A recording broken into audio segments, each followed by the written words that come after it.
Hello guys, எனக்கான செஷனில் நம்ம என்ன பார்க்க போகிறோம் அப்படின்னா யூசேஜ் ஆஃப் வித். இந்த வித்தை நம்ம எங்கெல்லாம் யூஸ் பண்ணலாம் நம்ம டே டு டே லைஃப் கான்வர்சேஷனில் அப்படின்னு தான் பார்க்க போகிறோம். So many of us have doubt how to use with and where to use with. So today I'm going to tell you every aspect of how you can use with.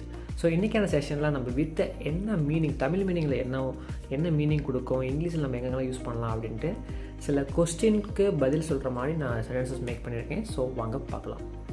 So first sentence பார்த்திங்க அப்படின்னா how do you clean the room always. how do you clean the room always அப்படின்னா இந்த room வந்து நீங்கள் எப்படி clean பண்ணுவீங்க அப்படிங்கிற அந்த question. I clean the room with mop. So with mop அப்படின்னா இந்த இடத்துல பார்த்திங்க அப்படின்னா வித் த மாப் அப்படிங்கிற சொல்லக்கூடாது. ஏன்னா வித்துக்கு அப்புறமேட்டுக்கும் சரி, வித்துக்கு ஆக்சுவலி ஒரு பொருளை சொல்கிறேன்னு வச்சிங்களா, மாப், தே மாப் அப்படின்னு சொல்லக்கூடாது, ஆர்டிக்கல் வரக்கூடாது. I clean the room with mop. So with அப்படின்னா உடன் அப்படின்ட்டு இங்கே ஒரு சென்டென்ஸ் நான் எழுதி போட்டிருக்கேன். ஸோ வித் அப்படின்னா உடன் அப்படிங்கிற மீனிங் இருக்கும். அதனால தான் I clean the room with mop, மாப்புடன் நான் க்ளீன் பண்ணேன் அப்படின்னு சொல்கிறது இந்த சென்டென்ஸோட மீனிங். அடுத்து பார்த்திங்கன்னா how did you write the exam.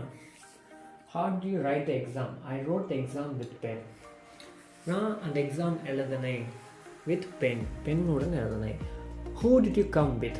Who did you come with அப்படிங்கிற கொஸ்டின்ஸ் பார்த்தீங்க அப்படின்னா நீங்கள் யாருடன் வந்தீங்க அப்படின்னு கேட்குறது. ஸோ லாஸ்ட்டாக வித் வந்து யாருடன். I came with my sister. I came with my sister. I came with my sister அப்படின்னா நான் என் தங்கை கூட வந்தேன். அது எங்கள் சிஸ்டராக இருக்கலாம், எல்டர் சிஸ்டராக இருக்கலாம். ஸோ அடுத்த சென்டென்ஸ் பார்த்தீங்க அப்படின்னா why do you angry. why do you angry அப்படின்னா ஐ எம் நாட், நீங்கள் ஏன் கோபமாக இருக்கீங்கிறத why do you angry, ஏன் கோவப்படுறீங்க. ஸோ அதுக்கு நம்ம எப்படி ஆன்சர் பண்ணலாம், I am not angry with you. So நான் உன்னுடன் கோவப்படல. ஸோ இந்த வித் அப்படிங்கிற ப்ரிப்போசிஷனுக்கு என்ன மீனிங் அப்படின்னு பார்த்தீங்கன்னா உடன். ஸோ அந்த சென்டென்ஸை நான் அகெயின் சொல்கிறதுக்கு காரணம் என்னென்னா many people who forget how to use and they have confusion about where to use with and how to use with. But after seeing this video fully, you would have the clarity about how to use with exactly your day-to-day life conversation. So இன்றைக்கி நம்ம with எங்கெங்கே use பண்ணுறது அப்படின்னு பார்த்துருப்போம். நீங்கள் இனிமேட்டு sentence make பண்ணும்போது இப்போ நீங்கள் யார் கூட வரீங்க அப்படின்னா I am going with my friend, I am coming with my friend, I am doing this with my note, I am doing it with my pen. So இந்த மாதிரி நான் இதனுடன் பண்ணுறேன் அப்படின்னு நம்ம சென்டென்ஸ் நிறையா மேய்க்கலாம். For example right no I am recording this video with my mobile. So என்னோடய மொபைலுடன் நான் இந்த வீடியோ ரெக்கார்ட் பண்ணுறேன். So I am writing these sentences with my marker.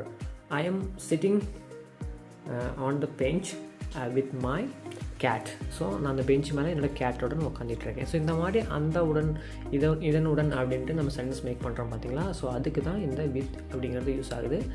So இனிமேட்டுக்கு with எங்கெங்கே யூஸ் பண்ணணும் அப்படின்ட்டு கண்டிப்பாக நீங்கள் தெரிஞ்சுக்கணும் நம்புகிறேன். Thank you so much for listening my sounds. See you on the next class. Till that, this is Bye bye.